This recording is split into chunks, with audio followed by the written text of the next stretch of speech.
I'm sorry, something happened there. We glitched out. So I guess you got two video lessons here instead of one. So maybe they'll each come under 20 minutes. I'm sure they will.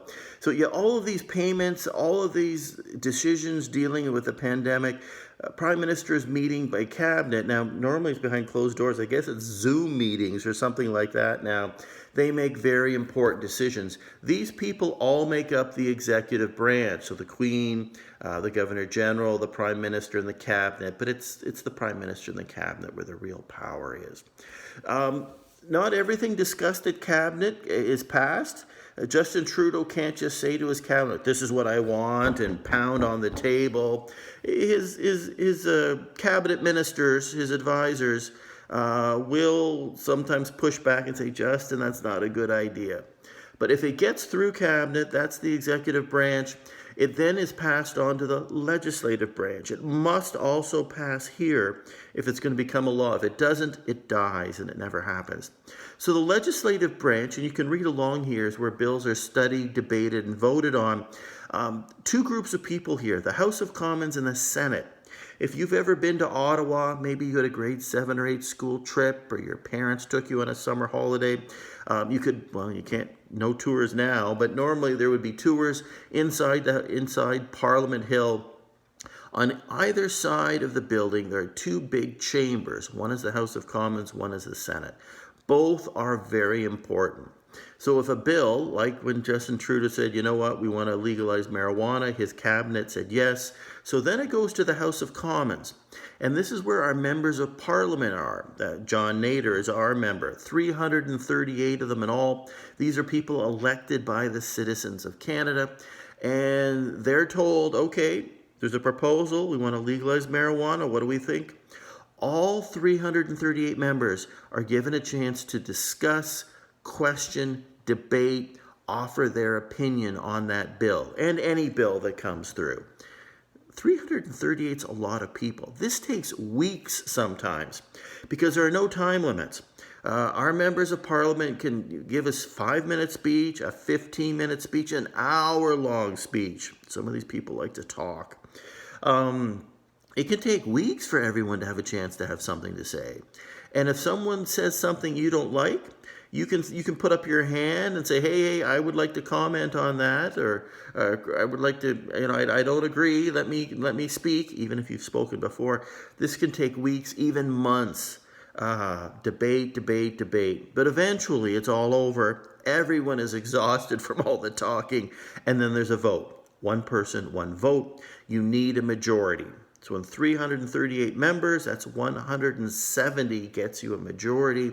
If you don't get the majority, the bill dies. No, we're not going to legalize marijuana. Or no, we're not going to do this, or we're not going to do that. These members of Parliament are elected, as you know, by your parents, by citizens, for a maximum 5-year term. Usually, our prime ministers will call an election after 4 years, but they can go a maximum of 5. So if it passes the House of Commons, it's still alive as a bill, it goes to the Senate chamber. That chamber is a little more roomy. Both chambers are the same size and space. Only 105 senators, so they've got some elbow room here. And they do exactly the same thing. They all get a chance to speak to the bill. They argue, they debate, they talk about it some more, and eventually they vote. This is different. Senators, again, majority vote, so 105, you need 63 votes. But these people are not elected by the citizens. None of us voted for them. None of your parents did. These people are appointed, chosen by the Prime Minister. And this is a job for life. Yes, you heard that right. A job for, not too many people have a job for life. Senators do. It's a good paying job. They make just as much as our members of Parliament, about $150,000. Actually, I think it's a little bit more than that now. It's not a bad job, and it's a job for life. The Prime Minister picks these people, so it's usually someone from his political party. Rules have recently been changed. Job for life now means job till you're 75 years old, but that's still a long, long time. If it passes the Senate, that's it for the legislative branch. It's got to pass the House of Commons and the Senate. Now, to be fair, senators almost never vote against something that's been passed by the House of Commons, because they realize these members of Parliament represent Canadians. They were elected by Canadians. How can these 105 senators say no? I mean, who picked these guys to be here? Just the Prime Minister. The Senate, we describe the Senate as a place of sober second thought. If maybe the bill passed the House of Commons quickly, and the senators will sometimes look at the writing in the legislation, because these bills can be many, many pages long. The senators will sometimes make some tiny changes and improvements in the bill, but they almost always pass it. So our bill started in the executive branch with the Prime Minister and the Cabinet. It's gone through the legislative branch. It's passed. There's one last step, the judicial branch. It's the shortest, the quickest. You have to scroll down here on your chart. It's on the second page. Only one body here, the Supreme Court of Canada. It's just them, only 9 judges. How do you get that? And you know what? Job for life again, or age 75, not bad. How do you get that job? You might have guessed. You're appointed or picked by the Prime Minister. Our Prime Minister has a lot of power, not just in the executive branch, but in the legislative branch through the Senate and the judicial branch through the Supreme Court. So he picks these judges, and they don't vote or debate. This is different. If it's past the first 2 branches, their job is to hit the law books. That's all. Just make sure there's nothing in this new bill that goes against any other law that already exists, and in particular our Constitution.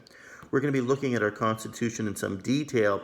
Suffice it to say, for now, the Supreme Court makes sure that there's nothing in there that violates the Constitution, and if it's fine, it passes. The marijuana line, there's nothing violating the Constitution there. They said, yeah, it's fine. By a vote of 9-0, it passes. So now a bill has passed all 3 branches of government, the executive, the legislative, the judicial.